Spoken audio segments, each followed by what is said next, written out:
So we're gonna do Cere Cal mission again for everyone. Just go through my mods. I just posted the turn order, some basic stats, but we'll review that here in a second. We'll just go through the mission. So again, you have you'll have two options. You have to have Cere Junda, and then you can have either one of the Cals. Jedi Knight Cal is the much superior option, but let's talk about mods first. So from the standpoint of these are my GAC mods for her, she's super slow because you're trying to get the cooldown reduction for her big hit, her second special, but in this you don't care about that at all.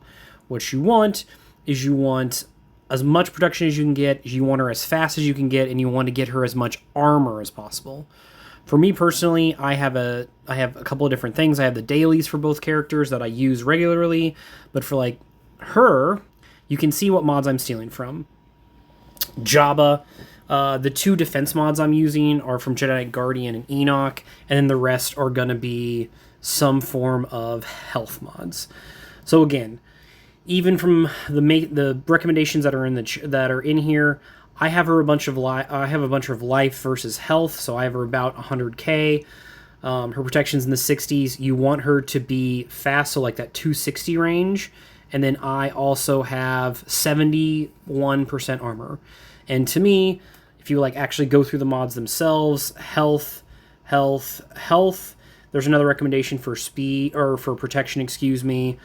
But you want her to be fast, and because she's slow naturally, that I'm going to confirm the changes. She is so slow naturally, you have to put, like, these are some of my best characters mods on her to make her survive this. But for me, I have her almost 100k life because of the protection up that she gives out, because protection up is based off of your health. So just me personally, speed, I think her speed was 261.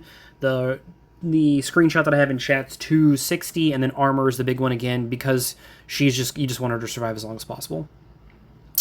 And then for Jedi Knight Cal, as a daily, his daily mods, I try to make him fast and give him as much potency as possible.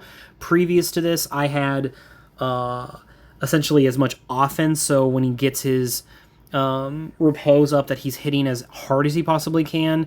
And because of this mission, I changed that.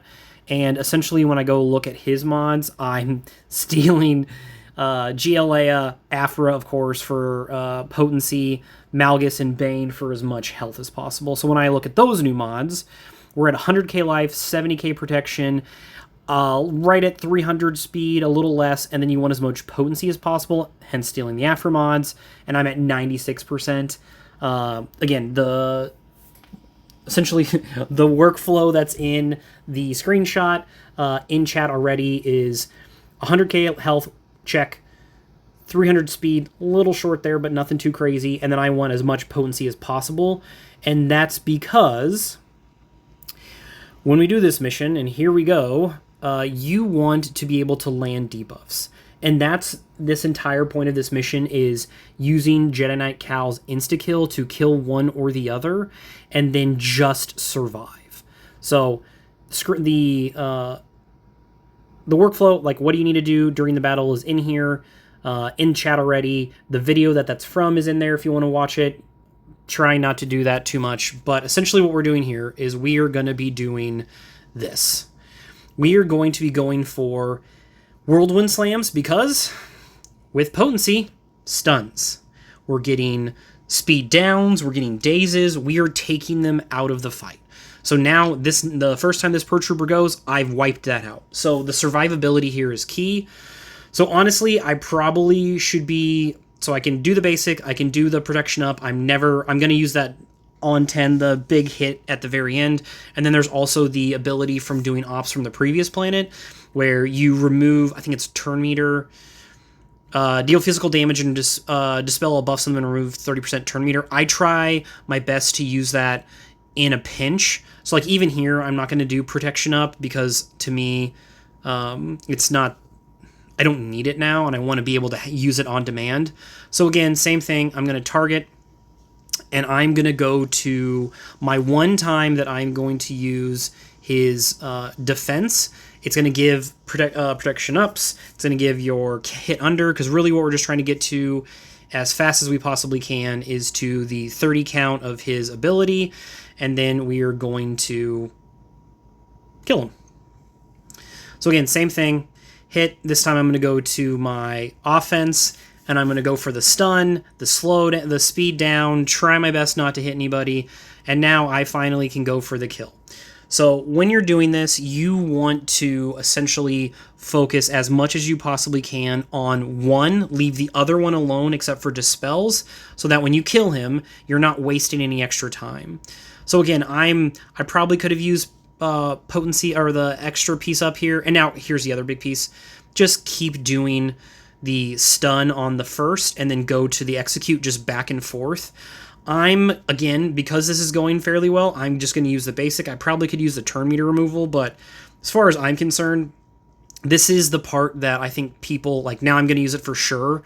I want to make sure she doesn't get hit. I try to stay away from IPD as much as humanly possible, and just keep doing this. Slows, stuns, and you're just working down as best you possibly can, keeping them alive. This entire thing is based off of control. This is not like a rush. This is not a speed race. You are just trying to kill. Now, this is literally the exact same thing for phase 1, for phase 2, except we are not hitting first sister. We're going to be hitting the other, because we need to insta-kill first sister. So like here, can I remove it? I probably can. Their turn meter's high, so I'm going to use it now. I removed 30% turn meter. I dazed. I removed that, and we're going to go back over to our other buddy. And now this is, again, the only time you use windmill defense is the first time you go for the stun, the second time you go for defense.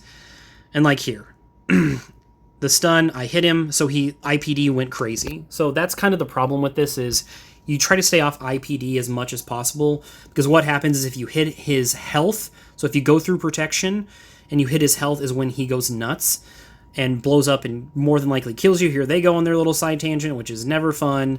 I am going to kill her though, so that makes this much easier. And then here, I can go for the kill or I can go for the protection. This is what I'm talking about. I'm going to go for the protection to try and live as long as humanly possible, because this is not a battle of damage. This is a battle of survivability. So there you go. Used it. Maybe I could have used it earlier and ended this even faster, but the big things, making sure they're modded well. There's the workflow diagram within the channel. Just go through. It's essentially you're trying to use the offensive ability, not the defensive ability.